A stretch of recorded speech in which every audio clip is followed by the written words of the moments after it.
এটা শোনা দরকার যে ওয়াকফ সংশোধনী আইনটা কেন আমরা প্রত্যাহার করতে বলছি বা কেন আমরা বিরোধিতা করছি, এটা আমাদের শোনা দরকার। তো আর না হলে ওয়াকফের বিরুদ্ধে আইন হবে, চলো গেল স্টেজে নিয়ে গেল, নারে তাকবীর আল্লাহু আকবার, এই সব স্লোগান, ধর্মীয় স্লোগান দিল, এই মোদির বিয়ে হয়নি কেন, ও কি বুঝবে, হ্যান করবে তান করবে বলে ঘরে চলে গেলে, ভিড় করিয়ে দিলে লাভ হবে কিছু? মোদিরা চাইছে, শুভেন্দু অধিকারীরা চাইছে ওয়াকফের আইনে নিয়ে যখন প্রতিবাদ সভা হবে বেশি বেশি করে তকবীর দাও। যদি বেশি বেশি করে আপনি তকবীর দেন, পাশে বিশ্বজিৎ মাইতিকে আপনি পাবেন? বলুন, পাবেন? কেন পাবেন না? বিশ্বজিৎ মাইতি তখন কি বলবে, এটা ধর্মীয় বিষয় ও মুসলমানরা বুঝুক, তাই তো? লক্ষ্মীকান্ত হাসদাকে আপনি পাশে পাবেন, প্রসেনজিৎ বোসকে আপনি পাশে পাবেন, কল্লোল মজুমদারকে আপনারা পাশে পাবেন কি? তখন পাবেন না। কেন? ও ধর্মীয় বিষয়, ওরা বুঝে নেবে। অ্যাকচুয়ালি এটা ধর্মীয় বিষয় নয়। আপনাদেরকে হয়তো আপনাদের ইচ্ছাকৃতভাবে বা অনিচ্ছাকৃতভাবে এটাকে ধর্মীয় ইস্যুতে ঢুকিয়ে দেওয়ার চেষ্টা করছে বিজেপি। ধর্মীয় ইস্যুতে ঢুকাতে পারলেই বিজেপি সাকসেস হবে। আমরা কি ওকে সাকসেস হতে দেব? তাহলে আমাদের মাথায় রাখতে হবে এটা সংবিধানের ওপরে আঘাত দিয়েছে। সংবিধানকে রক্ষার আন্দোলনে আমরা কি করব? ঐক্যবদ্ধভাবে সংবিধান প্রেমী মানুষরা ঐক্যবদ্ধ হব।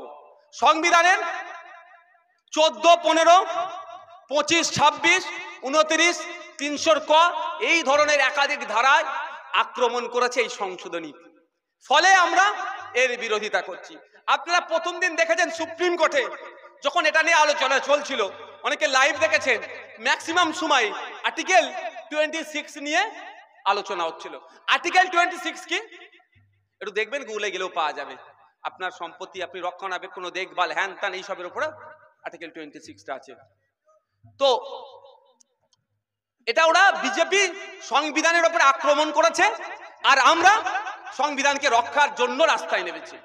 আজকে বিজেপির পছন্দ হয়েছে কলকাতার ভালো ভালো কিছু জায়গা, বিজেপির হয় না, বিজেপির যে বন্ধুরা আছে তাদের নজরে পড়েছে। নজরে কি পড়েছে? আদানি না আম্বানির নামটা ভুলে যাচ্ছি, ওদের যে বাড়িটা হচ্ছে একটা মুসাফিরখানা, ওই আপনার অনাথ আশ্রমের জায়গার উপরে বানিয়েছে। তো এই ধরনের ভালো ভালো প্রপার্টিগুলো, বিভিন্ন শহরের যে ভালো ভালো প্রপার্টিগুলো এখন আদানি আম্বানিদের মতো শিল্পপতিদের নজরে পড়েছে। ওরা আবদার করছে যে আমার ওই জায়গাটা চাই, ওই জায়গাটা আমার লাগবে, কলকাতার এই ভ্যালুয়েবল প্রপার্টিটা আমার লাগবে, দিল্লির ওই ভালো জায়গাটা আমার লাগবে, গুজরাটের ওই শহরের ভালো জায়গাটা আমার লাগবে। ওই ঘটনাক্রমে ভালো জায়গাগুলোর মধ্যে থেকে যদি 10টা থাকে, 5টা ওয়াকফ সম্পত্তি, ফলে নিতে পারছে না। নেবে কিভাবে?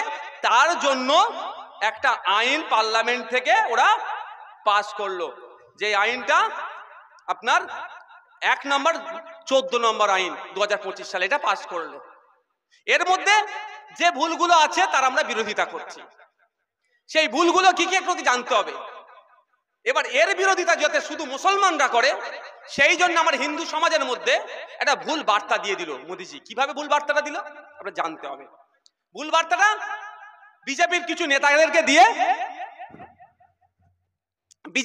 নেতাদেরকে দিয়ে মার্কেটে খাইয়ে দিল। আমি এখানে চ্যালেঞ্জ করে বলছি, ওই পাড়ার নেতার সাথে আমি ডিবেটে বসবো না। শুভেন্দু অধিকারী, সুকান্ত মজুমদার, দিলীপ ঘোষকে একদিকে বসিয়ে দেবেন, আর আমি অন্যদিকে এই আইনটা নিয়ে বসবো। লাইভ হবে, যদি ওদেরকে ভুল না প্রমাণ করতে পারি আমি বিজেপির পতাকা ধরে নেবো। এত বড় চ্যালেঞ্জ দিলাম, এত বড় আমি চ্যালেঞ্জ রাখলাম। একা বসবো, অন্য কাউকে লাগবে না, এই আইনটা নিয়ে বসবো। ঠিক করতে বলুন, বসাতে বলুন। কারণ এই আইনের যে সংশোধনীগুলো এনেছে তার অধিকাংশ এই আইনকে দুর্বল করছে। কেমন গুলো করছে বলবো, তার আগে একটু হিন্দু মুসলমানের মধ্যে এই আইনকে নিয়ে একটা বিভেদ তৈরি করার চেষ্টা হচ্ছে, সেটা ক্লিয়ার করে দিই ভাই। হ্যাঁ, আগে ক্লিয়ার করে দেওয়া দরকার। কি বলছে আমার হিন্দু ভাইদের কাছে গিয়ে, কি বলছে যে ওয়াকফ বোর্ডের এত ক্ষমতা, যেখানে হাত দেবে সেটাই ওয়াকফ হয়ে যাবে। প্রধানমন্ত্রী, রাষ্ট্রপতি, সুপ্রিম কোর্টে কিছু বলতে পারবে না। এটা মিথ্যাচার একটা হচ্ছে। তো সহজ সাদা সিধে হিন্দু ভাইরা কি ভাবছে, আমার মন্দিরটাতে যদি এই চাকলা ধামকে এসে যদি বলে, চাকলা ধাম আমাদের বিখ্যাত ধাম, এখানকার লোকাল, তাই তো? এই বিখ্যাত ধামকে এসে যদি বলে এই ওয়াকফ বোর্ড ওটা আমাদের রকাবে, তাহলে চাকলা ধাম আর মন্দিরটা থাকবে না, ওয়াকফ হয়ে যাবে। স্বাভাবিকভাবে যে হিন্দু প্রোগ্রেসিভ চিন্তা ভাবনা নিয়ে চলে, সেও বলছে না, এটা বন্ধ হওয়া দরকার আছে। মন্দিরের কথাটা একটু দূরে রাখুন। যদি আপনার খামারে এসে বলে এই মাঠে বক্তব্য দিচ্ছি, ওয়াকাফ বোর্ড নাকি বলে যদি এটা ওয়াকাফের, এটা ওয়াকাফের হয়ে যাবে, এরকম হতে পারে? এই দেশে এরকম আইন আছে মনে হয়? এরকম আইন দেশে থাকতে পারে না। শুধু মিথ্যাচার হচ্ছে। মিথ্যাচারের উদাহরণ আপনাদের কেমন আমি দিচ্ছি, বুঝতে পারবেন। পশ্চিম বাংলায় এই মুহূর্তে ৭৬,০০০ বিঘা ওয়াকাফ সম্পত্তি উদ্ধার করতে পারেনি ওয়াকাফ বোর্ড। আমার নিজের ২ বিঘা জায়গা আছে, আমি উদ্ধার করতে পারিনি, আর অন্যের জায়গাটা বলছে আমার, আমি যে কেড়ে নেবো। হতে পারে ভাই? হতে পারে? আমার ৭৬,০০০ বিঘা সম্পত্তি আমি উদ্ধার করতে পারিনি, সেই জন্য কোর্টে গিয়ে কাঁদছি, ওয়াকফ ট্রাইব্যুনালকে গিয়ে বলছি মাই লর্ড আমার ওই জায়গাটা পাচ্ছি না, তুমি অর্ডার করে পুলিশকে বলো আমি যেন জায়গাটা উদ্ধার করে দেয়। আমি গিয়ে হাইকোর্টে কান্নাকাটি করছি, যে মাননীয় যারা জাজেস আছেন ডিভিশন বেঞ্চ বা সিঙ্গেল বেঞ্চের, তাদেরকে বলছি মাই লর্ড আমার ওই কলকাতার অমুক জায়গায় অমুক প্রপার্টিটা ভ্যালুয়েবল প্রপার্টি, 1 কাঠার দাম 2 কোটি টাকা, 10 কাঠা জায়গা দখল করে রেখে দিয়েছে, আমি উদ্ধার করতে পারছি না, তুমি একটু অর্ডার করে দাও যাতে আমি পেয়ে যাই। আমি সুপ্রিম কোর্টে যাচ্ছি, চিফ জাস্টিসকে বলছি বা কোনো বেঞ্চকে বলছি, জাজেসদেরকে গিয়ে যে মাই লর্ড আমার ওই দিল্লির অমুক জায়গার ওই সম্পত্তিটা আমি ওয়াকফ বোর্ড দিয়ে বলছি যে ওই জায়গাটা আমার, আমি উদ্ধার করতে পারছি না, আপনি আমাকে উদ্ধার করে দেন। যার নিজের ক্ষমতা নেই নিজের জায়গাটা উদ্ধার করার, সে অন্যের জায়গায় ঝান্ডা লাগিয়ে বলে দেবে এটা আমার, সেটা হয়ে যেতে পারে। ভাই কত বড় মিথ্যাচার! এইটা বলে আমার হিন্দু মুসলমানের মধ্যে বিভেদ লাগানোর চেষ্টা করছে, হিন্দু ভাইদেরকে ভুল বুঝাচ্ছে। আর একটা কি ভুল বুঝাচ্ছে, যে হিন্দু ভাইদের ধর্মীয় সম্পত্তি রক্ষণাবেক্ষণের জন্য বোর্ড নয়, আর ওয়াকফ বোর্ড কেন থাকবে? তাহলে ওয়াকফ বোর্ড তুলে দাও। স্বাভাবিকভাবে গণতান্ত্রিক রাষ্ট্রে আপনি যদি বলেন যে মুসলমানদের জন্য আইন আছে, হিন্দুদের জন্য আইন নাই, খ্রিস্টানদের জন্য আইন নাই, সব আমি প্রোগ্রেসিভ মানুষ যাবে সেই বলবে আইনটা তুলে দেওয়া দরকার, এটা তো। কিন্তু এটা সত্য বলছে কি মিথ্যা বলছে ভাই বলুন? হতে পারে দেশের ধর্মীয় যদি পরিচয় আমি দেখি, যে এই দেশের প্রধানমন্ত্রীর লিস্টে একবারও কেউ মুসলমানের নাম নেই, সেই দেশের হিন্দু ভাইদের ধর্মীয় সম্পত্তি রক্ষণাবেক্ষণের জন্য আলাদা আইন থাকবে না, শুধু মুসলমানদের সম্পত্তি রক্ষণাবেক্ষণের জন্য আইন থাকবে, মনে হয় আপনাদের? সম্পূর্ণ মিথ্যা কথা, এটা মিথ্যাচার। আমার হাতে একটা 2-3টে কাগজ আছে, দা উত্তরপ্রদেশ কাশী বৈশ্বনাথ টেম্পল অ্যাক্ট 1983, 1983 সালে কাশী বৈশ্বনাথ মন্দির জানেন আপনারা, বিখ্যাত মন্দির একটা, ওই মন্দিরের সম্পত্তি রক্ষণাবেক্ষণ কিভাবে হবে তার আইন আছে। আপনাদের এখানে কাছাকাছি চাকলা ধাম, এই চাকলা ধামের যে সম্পত্তি আছে কিভাবে রক্ষণাবেক্ষণ হবে তার জন্য আইন আছে।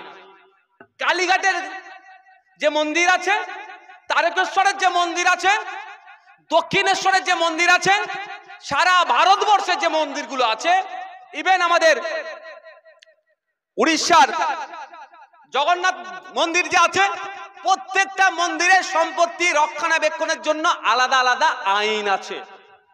আর মুসলিম যত সম্প্রদায়ের আছে, সম্প্রদায়ের সম্পত্তি রক্ষণাবেক্ষণের জন্য যে আইনটা তাকে বলে কি হয়? ওয়াকফ অ্যাক্ট।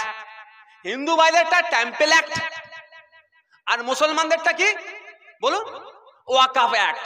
এইটা শুধু পার্থক্য, কিন্তু এটা আমার হিন্দু ভাইদের মধ্যে ভুল বুঝিয়ে দিচ্ছে যে মুসলমানদের শুধু ওয়াকফ বাঁচানোর আইন আছে, আমাদের নেই কেন? তাহলে সবটাই তুলে দেওয়া হোক, তাহলে মিথ্যাচার হচ্ছে। তার প্রমাণ এটা তো। দেখুন শুধু এটা নয়, একটা নয় জন্য একাধিক আছে আপনার। দেখুন the Tamil Nadu Hindu religious and charitable endowments act 1959 সালে তৈরি হয়েছে। আচ্ছা, তারপরে আছে আপনার কর্ণাটকাতে আছে, অন্ধ্রপ্রদেশে আছে, এই ধরনের প্রতিটা রাজ্যে আছে। আমি আপনাদের বলি শুধু তাই নয়, শুধু কি হিন্দু মুসলমান আছে, অন্য সম্প্রদায়ের মানুষজন তাহলে কোথায় যাবে?